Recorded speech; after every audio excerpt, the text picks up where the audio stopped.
प्रहलाद भी उसके अंदर एक शक्ति का अंश था। उसने एक मार्ग को दिखाया कि ईश्वर की भक्ति में कितनी बड़ी ताकत है, कितनी बड़ी क्षमता है, वह किसी के पास नहीं है। ये प्रहलाद ने दिखाया और वहीं पर उनके पिता हिरण्यकश्यप ने एक दूसरा मार्ग चुना कि मैं ही भगवान हूं। जैसे आज लोग इस संसार में हजारों लाखों भगवान बन करके घूमते कि मैं ही भगवान हूं। भगवान परमात्मा खुदा गॉड ये सब समय की वो शक्तियां होती हैं, जब उनको जरूरत होती है वो इस मृतलोक में आती हैं। जैसे हम आप कोई कार्य योजना को तैयार करते हैं और उसको लागू करते हैं, हमारी सरकारें कार्य योजना लागू करती हैं, तैयार करती हैं, लागू करती हैं। उसी तरीके से परमात्मा के यहाँ भी एक विधान मंडल है, वहां भी कार्य योजनाएं तैयार की जाती हैं और उसको लागू किया जाता है। कब किसको इस धरातल के ऊपर किसको भेजना है और उसको कितना काम करना है, ये सारे पहले से सारी व्यवस्था को कर दिया जाता है। मेरे धर्म प्रेमी गुरु भाई बहन, तो उसी कड़ी में जब इस पृथ्वी के ऊपर हिरण्यकश्यप का साम्राज्य फैला हुआ और वो अपने को भगवान बता रहा था, ईश्वर भक्ति पूजा पाठ में वो विघ्न पैदा कर रहा था, उसी के घर में परमात्मा ने एक ऐसी शक्ति भेज दिया कि जो हमेशा परमात्मा में लीन रहता था, वो जहां लोगों से लड़ रहा था वहां वो अपने पुत्र से लड़ने लगा, वहां वो अपने पुत्र से लड़ने लगा। लेकिन जब किसी भी तरह से उसने अपने पुत्र पर विजय ना पाया, सारे उसके रास्ते बंद हो गए, तब उसने एक खम्भ को गाड़ दिया और उसके अंदर अग्नि जलाई जाने लगी और वो खम्भ एकदम से लाल हो गया। हिरण्यकश्यप ने अपने सैनिकों को आदेश दिया कि प्रहलाद को इस खम्भ में बांध दिया जाए। एक बार जैसे आप सब विचलित हो जाते हो, आप सबका धैर्य जवाब देने लगता है, एक छोटी सी चीज से धैर्य जवाब देने लगता है। आप उस परमात्मा को भूल जाते हो, आप अपने गुरु को भूल जाते हो, आपका नेतृत्व करता उसको भी भूल जाते हो, विश्वास आपका विश्वास में बदल जाता है। उसी तरीके से एक सेकंड के अंदर प्रहलाद के भी दिमाग में ये बात आई कि इस लाल खम्भ में अगर मुझे बांध दिया गया तो मेरा हश्र क्या होगा। परमात्मा ने उसे दिखाया, एक चींटी उस पर चढ़ती चली जा रही है, उसको देख करके उसका धैर्य जो जवाब दे रहा था वहीं पर फिर वो विश्वास में बदल गया। और जब उसे ले जाया जाने लगा, सूर्यास्त का वेला हो रहा था कि उसको आशीर्वाद था, उस खम्भ को फाड़ करके नरसिंह भगवान ने अपने उस रूप को धारण किया और उसको जंघे पर अपने बैठा करके और हिरण्यकश्यप का अंत कर दिया। तो इस तरीके से होता है असुरों का सफाया, गलत रास्ते पर चलने वालों का सफाया। जो परमात्मा और भगवान को, खुदा गाड को, संत महात्माओं को नहीं मानते, कभी कभी उनका बुद्धि और विवेक हट जाता है, वो अपने को ही सब कुछ मानने लगते हैं। वहां पर त्याग की एक पराकाष्ठा होती है। इसीलिए परमात्मा भी अगर इस पृथ्वी पर अवतार लेता है तो वो भी इस मृतलोक में रहने के बाद भी अपने को इतना त्यागी पुरुष बना देता है, इतना साधना में अपने को लीन कर लेता है कि इस मृतलोक का जो नियम है वो नियम कहीं भंग न होने पाए और कल मेरा लोग अनुसरण करेंगे, मेरे इस मार्ग पर चलेंगे। ये सब ने करके दिखाया। हरिश्चंद्र जी ने दिखाया, राम ने दिखाया, कृष्ण जी ने दिखाया, बुद्ध जी ने दिखाया, नानक साहब ने दिखाया, पलटू साहब ने दिखाया, मोहम्मद साहब ने भी दिखाया और ईसा मसीह ने भी दिखाया। ऐसे करके इस पृथ्वी पर जब से पृथ्वी बनी, जब से इस सृष्टि को तैयार किया गया, अनादिकाल और आदिकाल से जब से इस सृष्टि का आरंभ हुआ, तब से आप जानते हैं कितनी बार इस पृथ्वी पर परमात्मा रूपी उस शक्ति को समय समय पर आना पड़ा और वह शक्ति आकर के ये अपनी सृष्टि की इस व्यवस्था को बनाने में लगा रहा। जो गड़बड़ी होती थी, जैसे कोई गाड़ी खराब हो जाए तो मिस्त्री के पास हम ले जाते हैं और वो उसका खोल करके इस जो पार्ट गड़बड़ होते हैं सही कर देता है। उसी तरीके से परमात्मा भी यहाँ आकर के, भगवान भी आकर के यही सब करता है। महात्मा आते हैं, वो संभाल करते हैं हमारी। महात्मा जब आते हैं तो संभाल करते हैं और महात्माओं के अंडर में भगवान भी होता है। भगवान महात्माओं से अलग नहीं होता। महात्मा जितने बड़े बड़े मनीषी होते हैं, संत होते हैं, वो किसी के अंडर में नहीं होते, लेकिन भगवान जो है वो महात्माओं के अंडर में होता है। तो ये इस मृतलोक का एक विधान है और इस विधान को जब भी कोई तोड़ने का प्रयास करता है तब तक वो परम सत्ता इस मृतलोक में आती है किसी न किसी रूप में और अपने कार्य को करती है और उन असुरी लोगों का सफाया कर देती है। इसीलिए परम पूज्य संत सम्राट जी ने कहा, द्वे दूर करो कोई और नहीं, तुम साहा बनो कोई चोर नहीं। गुरु का नाम लेकर जो कोई मर जाएगा, अमर नाम दुनिया में वो कर जाएगा। ये न पूछो कि वो मर कर किधर जाएगा, उसे जिधर भेज देंगे वो उधर जाएगा। मर करके का मतलब ये नहीं कि ये जीवात्मा इस शरीर से निकल जाए, ये बात नहीं है।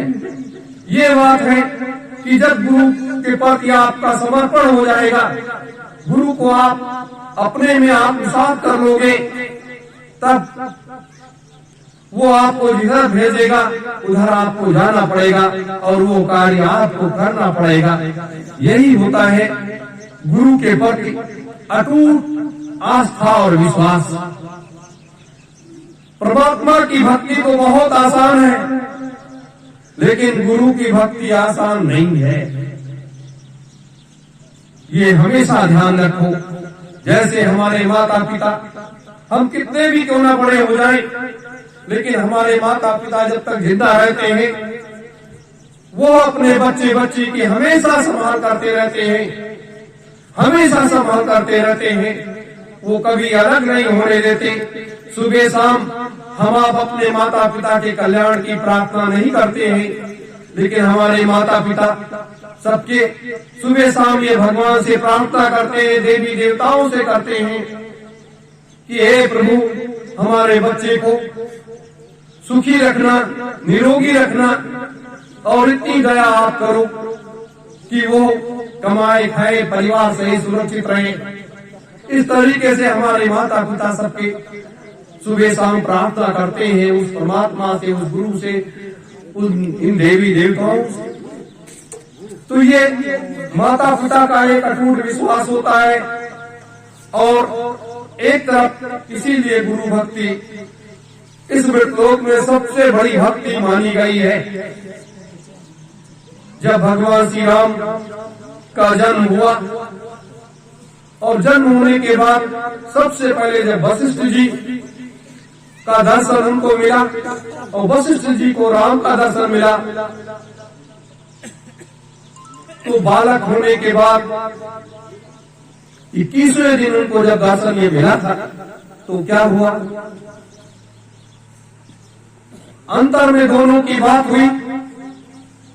राम जी ने कहा कि गुरुदेव मैं तो आ गया हूं, लेकिन आपकी भक्ति कैसे करनी है ये तो मुझे मालूम नहीं है। तो वशिष्ठ जी ने उस अंतर में ही जवाब दिया कि हे प्रभु,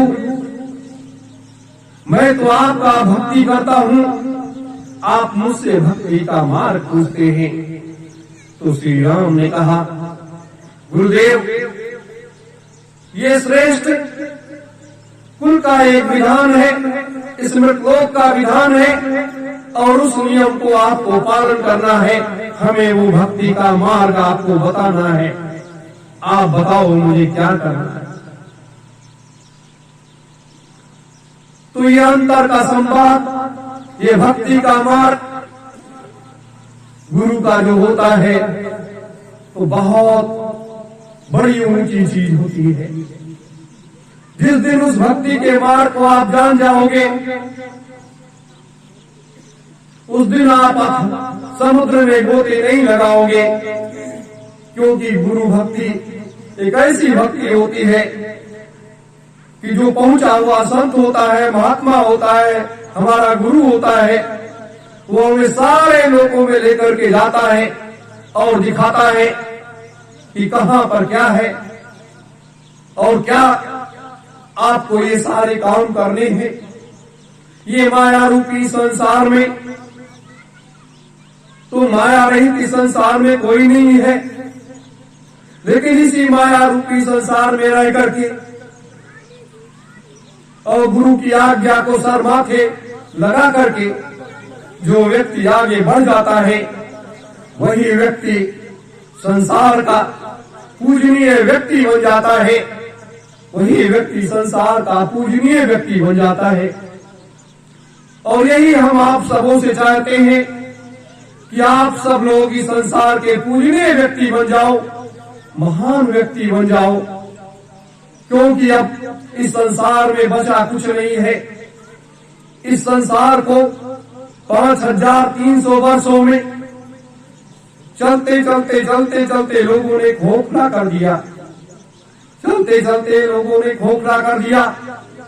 और सतलोक से आए हुए अनामी महाप्रभु, उनको भी लोगों ने सशरीर वापस भेजने की प्रतिज्ञा कर ली। मनुष्य रूपी जीवों ने ये प्रतिज्ञा कर ली। इसलिए प्रतिज्ञा कर ली, ये जो माया रूपी ये संसार है, इसके लिए लोगों ने कर लिया कि अगर ये सशरीर इस जगह से चले जाएंगे, अपने धाम को चले जाएंगे, तो ये मायापति हम बन करके और सारी सुख सुविधाओं से हम लैस हो जाएंगे और फिर संसार में लोग हमारी पूजा करेंगे। इसीलिए मैंने कहा कि गुरु भक्ति से बढ़कर के कोई भक्ति नहीं है। और सबने यही काम किया, सबने यही काम किया। राम ने भी किया, कृष्ण जी ने भी किया, कबीर साहब ने भी गुरु भक्ति किया, नानक साहब ने भी किया, पलटू साहब ने भी किया, जितने भी संत महात्मा आए सबने किया। भगवान बुद्ध ने भी गुरु भक्ति किया।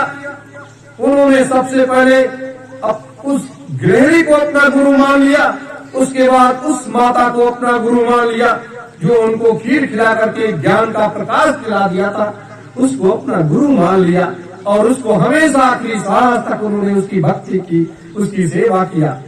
यह है गुरु भक्ति। ईसा मसीह जब आए तो ईसा मसीह आने के बाद उस समय का एक दौर अलग तरीके से था। जैसे आज का पूरी दुनिया में असुरों का साम्राज्य आज फैला हुआ है, असुरों का साम्राज्य आज फैला हुआ है, उसी तरीके से उस समय भी ऐसा साम्राज्य फैला हुआ था। उन्होंने अपनी मां को उन्होंने अपना गुरु माना। उनकी मां ने एक शब्द दिया था, एक ज्ञान का प्रकाश दिया था। सिर्फ उन्होंने यीशु कहा था। यीशु शब्द को उन्होंने अपने में आत्मसात कर लिया और अपने मां के चरणों में वो लेट गए। और लेट जाने के बाद मां ने कहा कि इस शब्द को तुम अंतर में आत्मसात कर लेना और संसार में तुम्हारी विजय होगी और संसार में तुम्हें कोई नहीं जीत सकता है। वाकई जब तक वो महापुरुष इस पृथ्वी पर जिंदा रहा, उसको कोई नहीं जीत पाया। लेकिन जो ऐसे महाप्रभु होते, ऐसे लोग, ऐसी शक्तियां होती हैं, वही संसार के लोगों के लिए अपने शरीर को आत्मसात कर देते हैं, उसको सूली पर चढ़ा देते हैं। उसको भी उन्होंने दिखाया कि देखो, हम जो कुछ कर रहे हैं वो आप सबों के लिए कर रहे हैं। उस महाप्रभु को लोगों ने जहर का प्याला आगे बढ़ा दिया, पिला दिया। उस जहर को भी उन्होंने पी लिया और हथकड़ी और बेड़ी भी पहन लिया। जेल की तन्हाई में अपने समय को व्यतीत कर दिया। कितनी आत्माएं दी गई, क्या क्या किया गया, किसने किया? इस मृतलोक के प्राणियों ने, मृतलोक के लोगों ने ही तो किया, यहाँ के राजाओं ने तो किया। तो ये आज क्या हो रहा है पूरे संसार में? आज लोग खुशी के साथ झूम रहे हैं, खुशी के साथ झूम रहे हैं। सत्ता पक्ष या विपक्ष, दो पक्ष बना हुआ है देश में और दुनिया में। तो दुनिया की मानवता के कल्याण के लिए, दुनिया की मानवता के कल्याण के लिए या मानव कल्याण के लिए संसार में किसी के पास कोई रास्ता है, कोई विधान है? नहीं है। लोग उलझे हुए हैं। कोई कहता है मेरा धर्म बड़ा है, कोई कहता है मेरा धर्म बड़ा है, कोई कहता है मेरा धर्म बड़ा है।